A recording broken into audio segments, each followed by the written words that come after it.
Hello and welcome to my channel. I am a small business creator and I've been doing it for 45 years. This is a free small business that I have created just for you. Over the next few minutes in this video, I will be telling you how to make money buying and reselling dressers. This is an easy, fun business. So you will be starting a dresser business. Only dressers, nothing else. And everybody needs a dresser, unless of course you want to live out of a plastic bag down by the river. A dresser business is a surefire way for you to make lots of money for the rest of your life. I've sold countless dressers over the past 45 years, and no matter where I've lived in the US, I've made money buying and reselling dressers. You really only need $20 to start this amazing business. However, you can actually start this business with no money, which I will explain to you later. But you will make money. You will turn your measly $20 into a fortune. Just follow me. I've been going to garage sales in America for about 50 years. I've made lots and lots of money buying and selling used dressers. And garage sales are where you will be buying your dressers to resell. Dressers are one of the few things you can't go wrong with if you just follow my directions. So here are the simple, important steps and details to get you off to a fast and profitable start with just $20. That $20 will quickly become $40, then $80, then $160, then $320, then $640, and then you are on your way to a small fortune in no time. But here's the key though, and do not forget this. Do not backtrack on this until you have reached $5,000 in accumulated profit. Do not spend any of the money, any of the profit you make on dressers until you reach $5,000. I know it's tempting, but trust me on this. That money you are initially making will turn you into the dresser king or dresser queen in your community within a short period of time. Masses of people will come to you for their dressers. They need dressers. That's the key. People need dressers, and you will fill that need. So here's how. Immediately start scanning the garage sales on Craigslist, Facebook Marketplace, and Nextdoor, or your newspaper if one still exists where you live. Read each garage sale ad and search for dressers. Sure, you can also randomly go to lots of garage sales looking for dressers, and you will find them. But first go to the garage sales that mention dressers.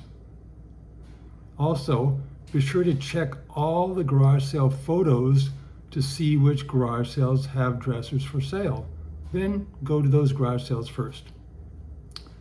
Now, free dressers.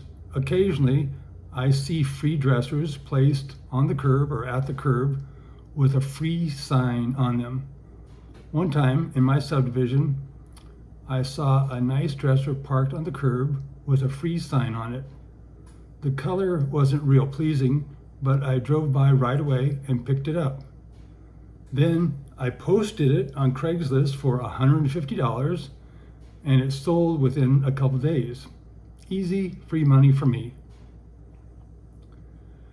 Be sure to check the free section on Craigslist for dressers every day, maybe even several times a day.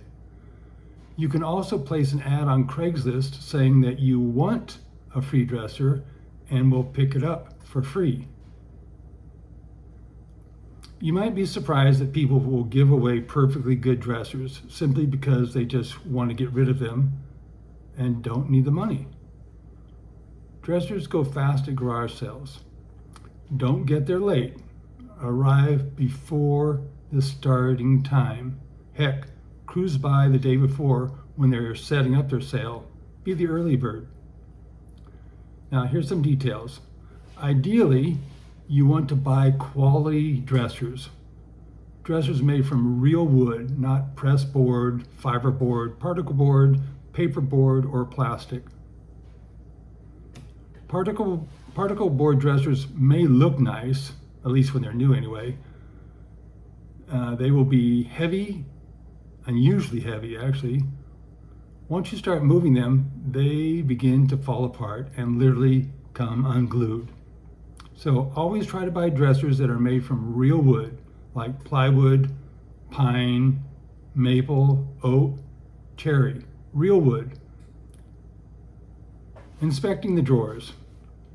Before buying or negotiating a price, inspect the dresser. Slide every drawer in and out several times to make sure there are no major issues. Because drawers become loose, screws fall out, frames break and crack, bottom runners and guides go askew. Feet. Check the 4 feet on the dresser. Make sure there are 4. Check every one. Sometimes dressers are missing a foot, or the foot is broken or loose, or a chunk is missing. You can still buy a dresser with minor issues that can be fixed, glued, screwed, or reinforced. And you can use these defects or problem issues to your advantage when you are negotiating the price. Pulls and handles and knobs, whatever you want to call them. Drawers are occasionally missing the handles, knobs, and pulls. A dresser missing a handle, knob, or pull will not sell as well for obvious reasons. You can buy new common replacements, but vintage handles, pulls, and knobs will be hard to find. So when you're going to garage sales, look through boxes of hardware, drawers, and miscellaneous containers, searching for knobs, pulls, and handles to use as replacements, even if they are not a perfect replacement. They might look different, feel different, or whatever, but they're still good to have on hand when you get a dresser that is missing one of them. So when I can't find a replacement, I will put non-matching knobs, pulls, or handles on the bottom or top drawer. I don't put them in the middle, it might look weird. So when you put them, say you're missing a handle on the top drawer or the bottom drawer, you can put some random handles or knobs or pulls or whatever on them, and they will look a whole lot better than a drawer missing the handles or knobs. Often it may actually look like it is intentional to have a different style knob on the top or bottom of drawers. People may not even notice it, or it may not even matter to them. Structural integrity. And this is part of your test when you're looking at the dresser. So you're going to push and pull on the body of the dresser to see if it's structurally sound. So does the dresser wobble or rock or walk when you push or pull on it? Some cheap dressers actually have a paperboard rigid backing on them that deteriorates very quickly, especially when it's moved, as in moving it to a new home. Own it, test it, use it, then sell it. Occasionally, after I buy a dresser, I decide to use it for a while. Sometimes I even decide to keep it for a while and then resell it. And after doing that, I will know that dresser and be able to sell it better because I've actually used it. I will also discover any flaws it has before I sell it, because I never want to sell a dresser with issues unless I disclose those issues to the buyer to make them aware of it. I do, however, encounter buyers who are not looking for a perfect dresser, and they are willing to overlook any flaws and may even want to fix an issue or repaint the dresser themselves, which is fine with me. I never paint a dresser with the intent to resell it. My dressers always sell in their natural state, and that's how my buyers like them. Then they get to choose whether to repaint them or not. Defective dressers. Oh no, this is not really a problem. Sometimes in my rush to buy a really nice dresser before a competitor snatches it out of my hands, I rush to pay for it and or negotiate a price quickly before someone else rushes in to pay the asking price. And, however, this is when I am prone to make a mistake, either by paying too much or failing to see a significant flaw or defect. Okay, so I bought a clunker. Now what? Don't worry, I've done this a few times myself. Defective dressers can serve another purpose. Once, I was overtaken by a beautiful cherry wood dresser that was only $20. I quickly paid the $20, but soon discovered that it had a major cosmetic issue. However, it was solid as a rock and had ornate curved drawers with lovely pulls or handles on it. These quality vintage real wood dressers also make great tool and storage cabinets. I put that baby in my garage and put it to use so fast. And people would often come into my garage to buy something else from me, and of course they would spot my beautiful cherry wood dresser in the back of my garage and ask if it was for sale. It was such a sturdy, well-built masterpiece that I was able to stack an incredible amount of boxes on top of it, which unintentionally covered up the cosmetic flaw on one corner. People simply could not resist coming over to it to feel it and admire it and ask if it was for sale. It wasn't, of course. Moving dressers, especially really heavy ones. I always use a back brace when moving heavy objects to protect my back, and I use one whenever I'm moving a dresser. And I have a link in my info if you need one. And I just recommend that you use one so you don't hurt yourself. I also have a small collection of assistive devices that I pick up often from garage sales, and that whether it be dollies, hand trucks, roller platforms, or whatever, to help me move heavy stuff by myself. In my experience, sometimes it's actually safer for me to move stuff by myself than it is to let inexperienced movers help me, which can be downright dangerous. So normally I move the dresser, or I let the buyer and their friends move the dresser, and I prefer the latter, meaning I prefer that they move the dresser. Warning: money. Take the money before they move the dresser. Then, if they damage it, it's their responsibility. I don't want a destroyed dresser left in my driveway. Warning number 2, remove the drawers before moving the dresser. This applies not just to me when I buy it, but it applies to the buyer when they move it. The dresser is much lighter without the drawers, and the drawers do not get the chance to slide out and crash on the asphalt or dirt or cement or whatever.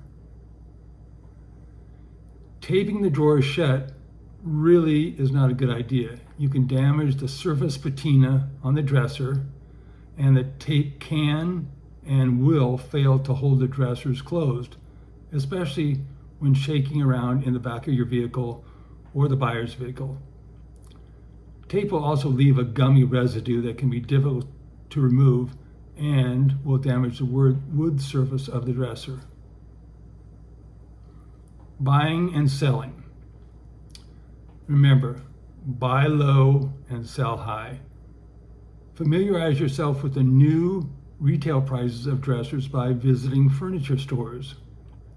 And search through the furniture section on Craigslist to see the prices people are asking for their dressers. Then average the low and high prices to find a median point at which to price your dressers. If you sell below the high prices, you will get lots of customers and your dressers will sell faster.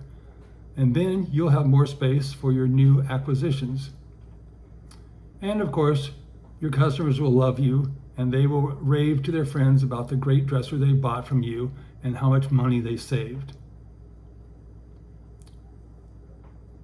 Remember, when you buy a dresser is when you make your money.